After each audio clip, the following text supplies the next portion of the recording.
Seleção feminina estreia no Mundial com 2 derrotas e mais do que os resultados, o desempenho deixou um pouco a desejar. Esse é o tema do vídeo de hoje, já deixa seu like, se inscreve e bora falar desse primeiro dia de Mundial. A gente começa a nossa análise aqui dando uma outra perspectiva em relação ao sul-americano. São campeonatos que a gente aborda a seleção feminina em perspectivas completamente diferentes. No campeonato sul-americano, a gente entra como uma das favoritas, defendendo o título e buscando sempre a melhor performance possível, mas no Mundial a gente muda o nosso paradigma e o nosso panorama como a gente começa a ver a seleção nessa competição. Antes de entrar nos pontos específicos das partidas, eu quero dizer que foi um grupo que no seu sorteio se mostrou completamente complexo e difícil para a seleção brasileira, onde a gente precisava ser muito competente para conseguir ser minimamente competitivo. E um outro disclaimer, até um pouco de fora de campo, é que é a primeira vez que a gente vai para um Mundial sem que os atletas precisem fazer algum tipo de vaquinha ou simplesmente se endividar até os tubos para poder minimamente competir no esporte que tanto amam. E é claro que a gente não tem que tratar ninguém como coitado ou como santo por estar fazendo esse esforço pelo esporte, mas isso precisa ser exposto. Acho que às vezes a gente ainda não consegue dimensionar o quão longe a gente está para poder trazer cada vez mais estrutura para essas atletas e esses atletas. E eu estou trazendo isso nesse vídeo de desempenho justamente para falar que são análises distintas. Tem todos esses pontos fora de campo, mas agora bora falar do que aconteceu nas partidas. A gente começou jogando ali contra o Japão às 3 da manhã, eu tentei acordar, mas voltei a dormir, depois assisti o jogo no YouTube. Foi um primeiro tempo dos dois times buscando drives mais cadenciados e avançar no campo de uma forma um pouco mais devagar, sem ter grandes big plays. E isso teve um impacto no primeiro tempo, que a gente teve pouquíssimos drives para cada lado. Do lado japonês, eu senti que essa cozinhada no jogo era intencional, muito para conseguir controlar o relógio, e tanto que quando chegou nos 2 minutos finais, o Japão fica com a última posse, faz um drive um pouco mais acelerado, quebrando esse padrão depois de atrair bastante a seleção brasileira para frente, e consegue tirar proveito disso fazendo um TD e deixando 9 segundos no placar, que a seleção brasileira também não conseguiu aproveitar, porque era pouco tempo. Já do nosso lado, a gente estava conseguindo avançar bem nos drives, porém com extrema dificuldade para poder finalizá-los.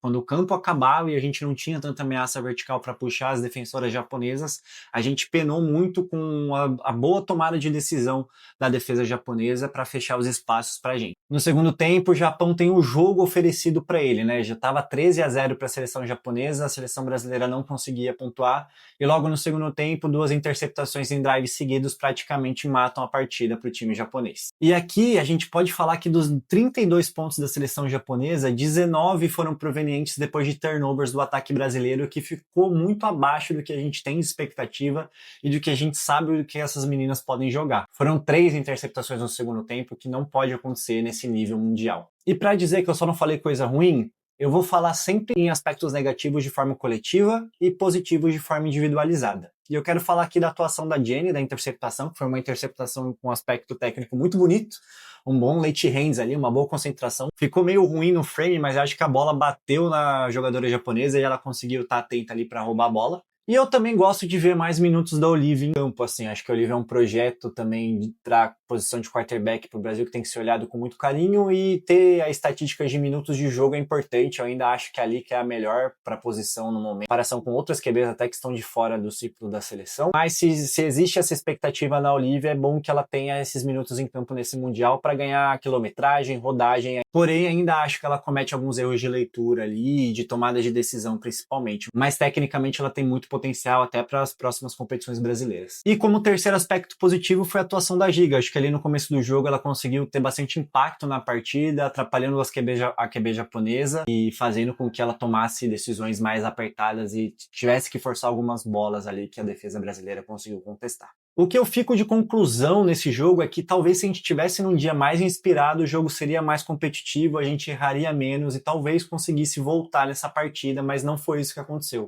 E fica aquele gosto de que poderia ser diferente. Já na partida contra o Canadá, a gente tinha um adversário muito mais físico que a gente, e enfrentar a Sarah Parker na fase que ela tá é absurdo. Ela dissecou a defesa brasileira e conseguiu achar todas as recebedoras, basicamente. E no aspecto físico, as defensoras canadenses conseguem fazer perseguições mais longas, de campo todo, e somou-se o fato de que a gente realmente não estava num dia tão feliz, e as bolas contestadas não entraram para o nosso lado. Somou-se isso ao fato de que talvez a gente estivesse mais um pouco nervosa depois da derrota do Japão e a gente teve muitas faltas que atrapalharam momentos chaves de possíveis retornos da seleção brasileira no jogo. Então acabou se tornando uma bola de neve ali de erros que foram somando e fazendo com que o jogo saísse totalmente do controle da competitividade do Brasil. E, infelizmente, no final do primeiro tempo, o jogo já estava praticamente resolvido pro lado canadense. Mais uma vez, falando dos pontos positivos, mais uma interceptação da Jenny, que poderia até não ter conseguido a sua terceira, mas ficou ali no detalhe. E mais um Mundial, mais um TD de Larinha, marcando seu nome na história da seleção feminina de flag. O dia de hoje deixa como conclusão que se talvez o ataque tivesse tido um dia um pouquinho mais feliz, a gente teria conseguido ser um pouquinho mais competitivo. Um campeonato mundial não deixa você ter essa margem de erro, infelizmente.